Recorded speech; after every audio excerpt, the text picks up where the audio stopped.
Carmen tente de réveiller leurs copains. « Ouf, repassez demain. Je suis pas là, » grommelle le petit bélier qui veut encore dormir. « Tiens, remarque Mélito, le lit de Coq-Papy n'est pas défait. Il doit être sur les remparts, pour le concours. »« Allez, viens, Bellino !» dit Carmelito, qui ne voudrait pour rien au monde manquer le début du tournoi. « Je vous rejoins dès que j'aurai pris mon petit déjeuner, » répond le mollasson sous son édredon. « Courons assister au triomphe de notre papy !» s'écrie Carmen. Arrivé au sommet des remparts, « Là-bas, sur l'autre rive, » observe Carmen, « j'aperçois le bois maudit. » Où la petite princesse est endormie. Soupire Carmelito, que c'est loin.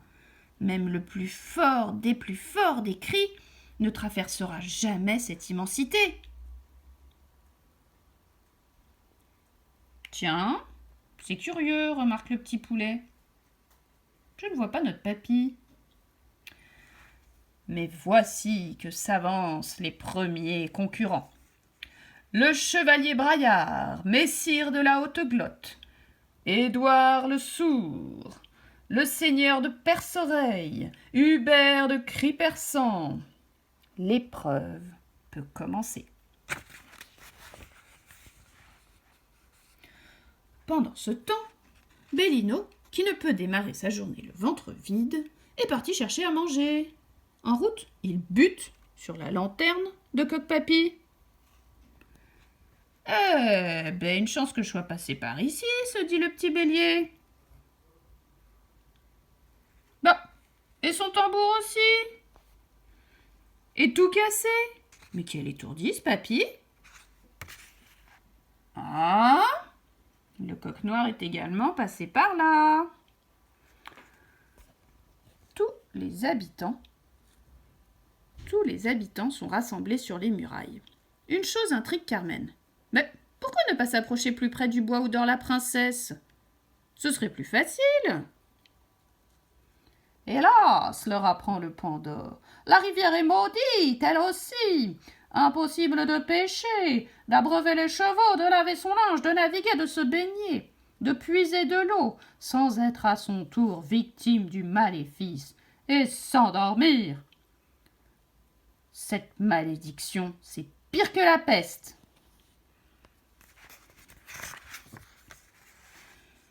Une douzaine de coqs chanteurs ont déjà tenté leur chance, mais à chaque fois, leur cri est tombé à l'eau.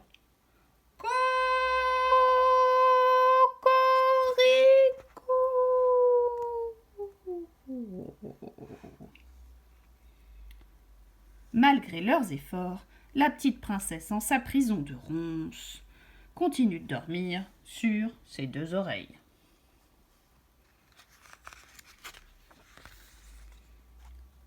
Les chanteurs de métal, hurlant, se succèdent sans succès. Cocorico! En fer et crotte de poule. Trop court, constate Carmen avec dépit. Carmenito lui est inquiet. Il a beau chercher dans la foule, tendre son cou, il n'aperçoit pas son grand-père. Il devrait être là depuis longtemps. De son côté, Bellino est perdu dans le dédale des rues de la cité. Il faut que je retrouve Coq-Papy. Le pauvre doit se demander où sont passées ses affaires. Incroyable. Dans la nuit, la taverne a changé de nom. Elle s'appelle maintenant Au coq pendu. Oh misère! C'est Coq-Papy. Ne bougez pas. Oh, vas-y, bougez. Une échelle, vite. Une échelle. Mon fromage pour une échelle.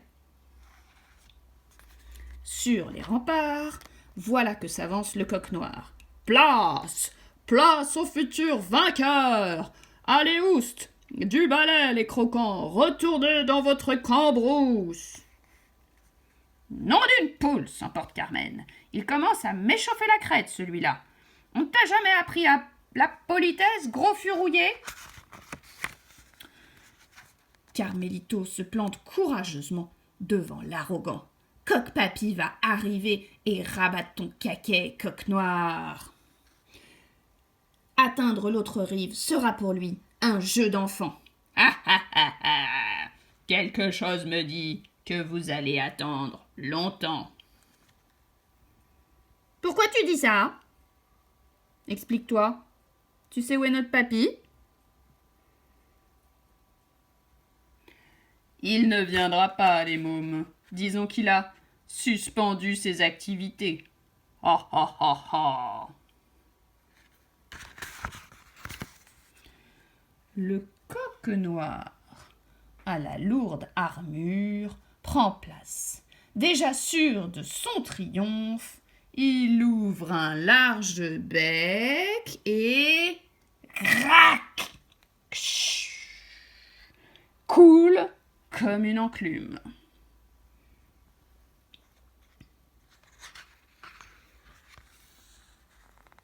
Les spectateurs sont catastrophés. Aucun des chevaliers n'est parvenu à réveiller la petite princesse. Et notre papy, qui n'est toujours pas là, se lamente Carmenito. C'est alors que Carmen sent le vent se lever. Un large sourire éclaire aussitôt son visage.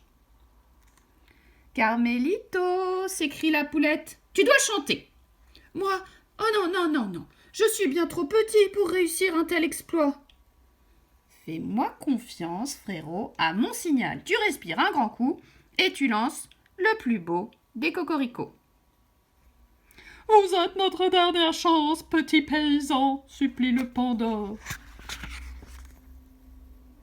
Carmen a observé que la cime des arbres s'agitait et que les oiseaux volaient en rase-motte. À la campagne, tout le monde sait que ces signes présagent un orage, une tempête. Et comme prévu, voici venant de l'ouest le gros coup de vent annoncé. « Attention, Carmelito, ça va être à toi maintenant !» La bourrasque arrache les tuiles des toits, fait s'envoler les chapeaux et emporte le cri du petit coq sur l'autre rive. Cocorico! La poule au bois dormant est immédiatement délivrée du terrible maléfice. Le guetteur, posté en haut du donjon, annonce la nouvelle. « Poule! Poule réveillée !» La foule acclame le petit vainqueur et le porte en triomphe. « Merci d'être venu de ta campagne, machin !»« Comment t'appelles-tu, bel inconnu ?»« Carmelito, il s'appelle Carmelito. Vive Carmelito !»« C'est pas moi, c'est ma sœur, répond Carmelito en rougissant de tant d'honneur. Coq-Papy ? Mais que t'est-il arrivé ? Ce mauvais joueur de coq noir, il m'a fait enlever par ses sbires afin que je ne participe pas au tournoi. Ils m'ont ficelé, molesté, bâillonné et pendu par les pieds. Mais Bellino m'a délivré. La cité explose de joie. Carmen est heureuse de retrouver son grand-père. Papy kidnappé, papy martyrisé, mais papy libéré. Comme par enchantement, le magnifique cocorico de Carmelito a débarrassé le fleuve de l'affreux sortilège. Et c'est sur ces eaux paisibles qu'un batelier s'élance et ramène la belle. La poule au bois dormant, qui ne dort plus, aborde enfin le rivage. Accueillie par des cris d'allégresse. « Voici notre souveraine! Vive notre souveraine !» Le grand Pandore ouvre alors sa boîte. Il s'empare du diadème qui était enfermé et le dépose sur la tête de la belle. « Princesse, je vous présente Carmelito, c'est lui qui vous a délivré. »« Pouah, je déteste les roses. Hors de ma vue. horrible gallinacé. Princesse, voici la petite Carmen, qui, grâce à ses connaissances de la nature, faites disparaître cette gamine de ma vue. Je hais les enfants, ça sent mauvais et ça crie tout le temps. Oui, mon château, qu'on bâtisse un château sur le champ et que ça saute. Au fil des heures, la petite princesse se révèle être la pire des pestes que la terre entière ait jamais connue. Un vrai bulldog. J'exige un bain au lait d'ânesse avec du sirop de fraise. J'aime pas la soupe. Je veux des bonbons. Tailleur, je décide une nouvelle robe pour chaque heure du jour. Approche donc, vilain mouton. Il me faut une petite laine pour me protéger du froid. Je veux un carrosse en or pour ma poupée, ou je fais un malheur. Cette servante ose être plus grande que moi, qu'on lui coupe la tête. En quelques jours, seulement, la ville est devenue la cité de la peur. Et c'est ainsi qu'un matin... Oyez, oyez, il est urgent, ça presse, forte récompense à qui trouvera le moyen de rendormir la princesse. Et voilà, c'est la fin de l'histoire. De l'histoire de la poule au bois dormant. J'espère que ça vous a plu.